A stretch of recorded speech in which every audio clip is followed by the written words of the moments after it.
Hello दोस्तों, तो welcome back to our channel movie story board. तो आज हम जो मूवी एक्सप्लेन करने वाले हैं उसका नाम है Mumbai mafia police versus the encounter world. ये movie encounter specialist Pradeep Mishra के बयान द्वारा पेश की गई है। प्रदीप शर्मा ने 100 से भी ज़्यादा मुजरिमों को मौत के घाट उतारा है, यानी कि उनका एनकाउंटर किया है। वो बताते हैं कि मुंबई में उनके हर एक गली में एक न एक खबरी होता था। लेकिन कहानी शुरू करने से पहले अभी तक आपने हमारी वीडियो को लाइक नहीं किया है तो वीडियो को लाइक जरूर कर दीजिए और इसी तरह की वीडियो पाने के लिए हमारे चैनल को भी सब्सक्राइब जरूर कीजिएगा। तो मूवी की स्टार्टिंग होती है एक ऐसे शहर से जहां लोग अपने सपने को पूरा करने के लिए आते हैं और यहां आकर कुछ और ही करने लगते हैं। ये कहानी उस समय की है जब मशहूर गैंगस्टर दाऊद इब्राहिम का खौफ मुंबई शहर पर चलता था।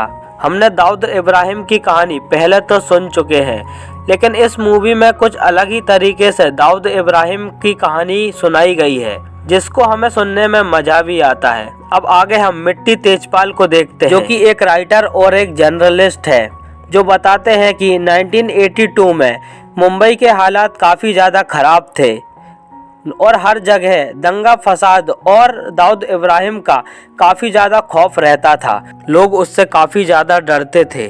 जिसके बाद हमें रविंद्र आंग्रे को दिखाया जाता है, जो कि प्रदीप मिश्रा के साथ ही काम किया करते थे और ये भी प्रदीप मिश्रा से कम नहीं थे। इन्होंने भी कई सारे मुजरिमों का एनकाउंटर किया है। अब आगे हमें ए खान को दिखाते हैं, जो कि एडिशनल कमिश्नर थे। इनकी हाल ही में मुंबई में पोस्टिंग हुई थी और पोस्टिंग होते ही इन्होंने दाऊद इब्राहिम के बारे में सुना और सुनते ही उसे ढूंढने का काम शुरू कर दिया।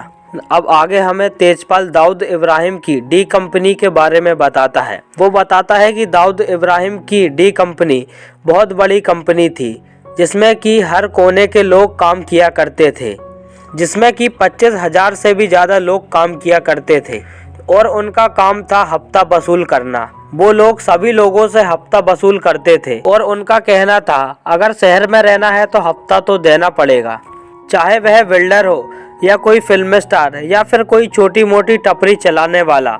वो लोग किसी को भी नहीं छोड़ते थे। उन लोगों का मुख्य काम हफ्ता वसूलना ही था, जिसके लिए दाऊद इब्राहिम ने उन्हें काम पर रखा था। वह बताते हैं कि दाऊद इब्राहिम का हर छोटे बड़े काम में हाथ होता था, जैसे कि किसी को मारने की सुपारी लेना और स्मगलिंग से लेकर बॉलीवुड क्रिकेट तक में उनका हाथ था। और बताते हैं कि बॉलीवुड में दाऊद इब्राहिम का 500 करोड़ रुपया लगा हुआ था। जिसके बाद पुलिस को दाऊद इब्राहिम के कुछ लोगों के बारे में खबर लगती है, जो कि लोखंडवाला की एक बिल्डिंग में छुपे हुए थे। पुलिस फौरन उस जगह पर पहुंच जाती है जहां पर कि दाऊद इब्राहिम के लोगों ने पुलिस पर गोलियों से हमला भी किया और गोलियों की आवाज़ दूर मिंटी तेजपाल भी सुन लेते हैं। वह काफ़ी दूर थे, फिर भी उन्हें इन गोलियों की आवाज़ सुना जाती है, क्योंकि ये AK-47 की आवाज़ थी और सुनते ही वह तुरंत ही यहाँ पर आ जाते हैं। लेकिन उनके साथियों ने उन्हें इस जगह से काफ़ी दूर रखा था और उन्हें फायर करने से भी मना कर देते हैं। जिसके बाद हमें पता लगता है कि पुलिस ने दाऊद इब्राहिम के 7 लोगों को इस एनकाउंटर में यमराज के पास पहुंचा दिया है, क्योंकि इस एनकाउंटर का प्लान ए खान का था। और इस ऑपरेशन के बाद गैंगस्टर काफ़ी सतर्क हो गए थे और पुलिस से छुप छुप कर रह रहे थे, क्योंकि अब पुलिस वार्निंग नहीं सीधा एनकाउंटर कर रही थी। इसी बीच पुलिस ने डी कंपनी के कई सारे लोगों को पकड़ा और उन लोगों का एनकाउंटर भी किया, क्योंकि अब वो लोग किसी से डरते नहीं थे।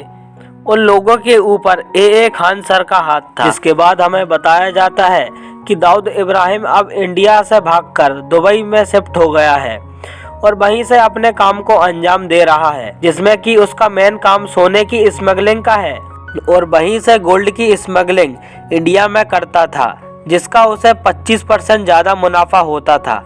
जिसके बाद हमें हिंदू मुस्लिम के बीच किसी बात को लेकर हुआ झगड़ा दिखाया जाता है, जो कि एक जंग में बदल जाता है। पुलिस इस झगड़े को रोकने की कोशिश भी करती है, लेकिन फिर भी लोग नहीं रुकते, जिसके बाद पुलिस को लाठी चार्ज करना पड़ता है। जिसके बाद हमें बताया जाता है कि दाऊद इब्राहिम ने इस दंगे के बाद उसकी ही बिरादरी के लोगों को हथियारों से लैस कर दिया था।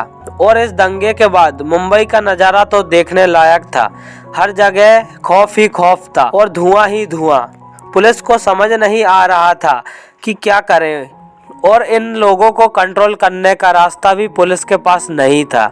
आगे हमें श्रीकांत देसाई को दिखाया जाता है, जिसे लोग मामा के नाम से जानते हैं। मामा को हम दाऊद इब्राहिम का दाहिना हाथ कह सकते हैं, जो कि दाऊद का माल इंडिया में रहकर स्मगलिंग करवाता था।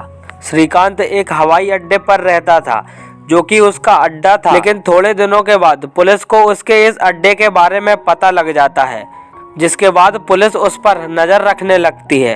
और एक दिन पुलिस वाले उसका पीछा कर रहे थे कि तभी श्रीकांत उनको देख लेता है और उन पर गोलियां भी चलाने लगता है कि तभी पुलिस वाले उसको गोली मार देते हैं और उसको भी यमराज के पास पहुंचा देते हैं। जिसके बाद हमें 1993 में मुंबई स्टॉक एक्सचेंज को दिखाया जाता है, जहां पर की स्टॉक मार्केट की बोली लग रही होती है और वहां पर हजारों की संख्या में लोग भी मौजूद थे। जिसके बाद वहां पर एक बम ब्लास्ट हो जाता है कि तभी हमें पता चलता है कि ऐसे ब्लास्ट और 12 जगह पर हुए हैं जहां पर की ऐसी ही भीड़ थी। जिसके बाद पुलिस को इस बात की खबर लगती है ये बॉम्ब ब्लास्ट दाऊद इब्राहिम ने ही कराया है। पता लगते ही वह लोग दाऊद इब्राहिम को पागलों की तरह ढूंढने लगते हैं, लेकिन अब दाऊद शाहरुख खान बन चुका है, जिसको पकड़ना मुश्किल ही नहीं बल्कि नामुमकिन है।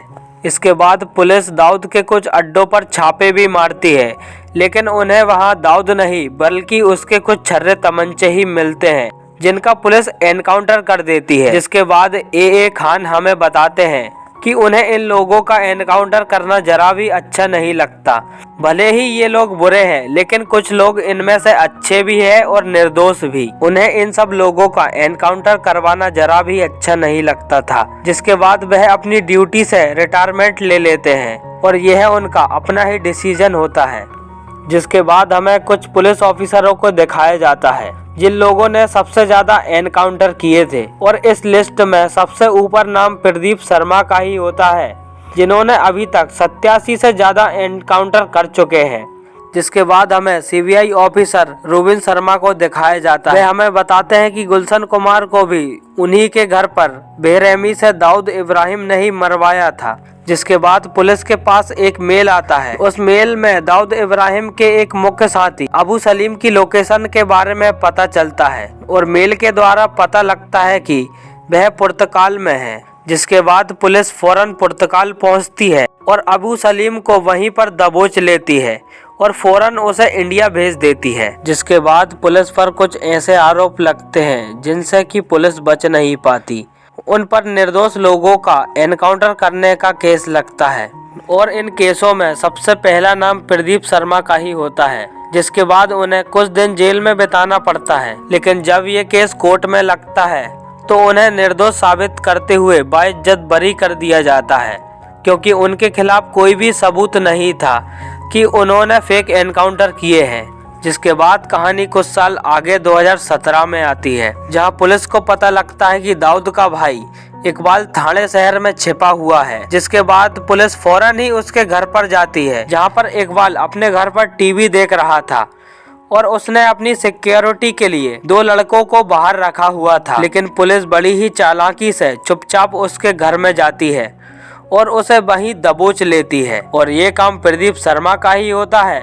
वह चाहते तो उसका एनकाउंटर भी कर सकते थे, लेकिन वह अब दुनिया को बताना चाहते थे कि वह अब बदल चुके हैं और इसलिए उन्होंने उसे अरेस्ट किया। इसके बाद हमें प्रदीप शर्मा के बारे में बताया जाता है कि उन्होंने 2021 में मुंबई के एक जाने माने बिजनेसमैन को अरेस्ट कर लिया था, इसलिए वह अब जेल में है। इसके बाद हमें रविंद्र आंग्रे के बारे में बताया जाता है। उन्होंने 2017 में कांग्रेस ज्वाइन कर ली है। जिसके बाद कमिश्नर ए खान ने अपने रिटायरमेंट के बाद एक पुलिस सिक्योरिटी फोर्स ज्वाइन कर ली थी, जिनका कि 2021 में निधन हो चुका है। और दाऊद के बारे में अभी तक किसी को भी पता नहीं है कि वो कहाँ छुपा बैठा है या फिर मर गया।